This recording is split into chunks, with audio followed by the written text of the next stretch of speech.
Vous venez d'associer vos périphériques. Vous allez maintenant les installer physiquement dans vos pièces.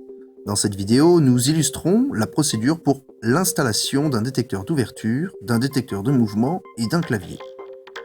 Pour ces installations, vous aurez besoin de quelques outils pour préparer le support de fixation. Commençons par le détecteur d'ouverture. Tout d'abord, mettez sur votre table tout le contenu de sa boîte.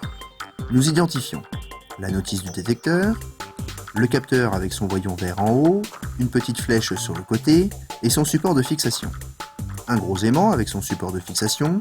Attention, ce n'est pas exactement le même que celui du capteur. Ne les mélangez pas. Un petit sachet avec des vis, de l'adhésif double face et un connecteur, et un petit aimant. Je vous propose de faire une petite expérience pour comprendre le fonctionnement du détecteur. Prenez dans votre main gauche le capteur. En le déplaçant devant l'aimant, vous pouvez voir l'état du détecteur changer sur l'application. Et, si vous avez l'oreille fine, vous pouvez entendre un clic lorsque vous éloignez le capteur de l'aimant. Cette manipulation vous permet de comprendre que la position de l'aimant par rapport au capteur est très importante. Lorsque votre porte est fermée, le gros aimant doit être à une distance du capteur inférieure à 2 cm et parfaitement aligné.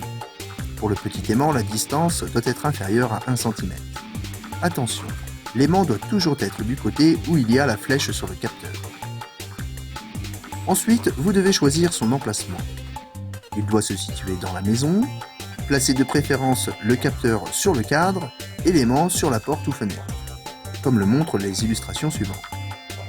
Prenez le temps d'essayer plusieurs positions, afin de vérifier que le détecteur fonctionne normalement et qu'il n'y a pas de gêne lors de l'ouverture et fermeture de la porte ou fenêtre. Pour ne pas laisser de traces, vous pouvez utiliser du ruban adhésif double face pour faire des essais.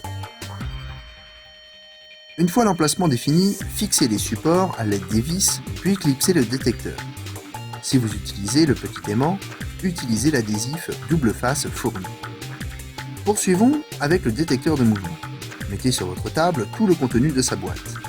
Vous avez le détecteur, son support, sa notice, un petit sachet avec des vis, des chevilles et de l'adhésif double face. Choisissez son emplacement.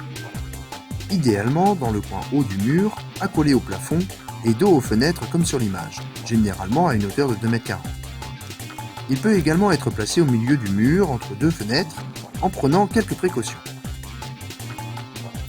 Le détecteur doit être éloigné des sources de chaleur comme les radiateurs et, bien évidemment, aussi des obstacles comme les étagères.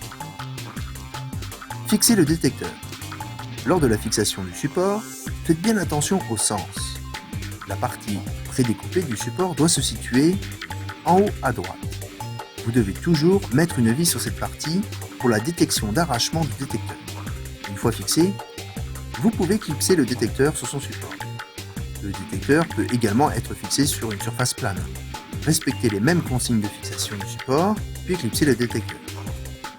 Vous devez recevoir une notification et observer que le voyant rouge du détecteur disparaît dans l'application. Terminons avec le clavier. Mettez sur votre table tout le contenu de sa boîte. Vous avez le clavier, son support, sa notice, un petit sachet avec des vis, dont la vis de blocage du clavier, des chevilles et de l'adhésif double face. Choisissez son emplacement. Généralement, le clavier est placé près de la porte d'entrée dans la maison à une hauteur de 1,50 m. Adaptez cette hauteur si des enfants doivent utiliser le système. Fixez le clavier. Lors de la fixation du clavier, faites bien attention au sens. La partie prédécoupée du support doit se trouver en haut à droite. Vous devez toujours mettre une vis sur cette partie pour la détection d'arrachement du clavier. Une fois fixé, vous pouvez clipser le clavier sur son support. Terminez en mettant en place la vis de blocage du clavier. Vous devez recevoir une notification et observer que le voyant rouge du clavier disparaît dans l'application. Félicitations, vous avez placé et fixé vos périphériques Ajax dans votre logement.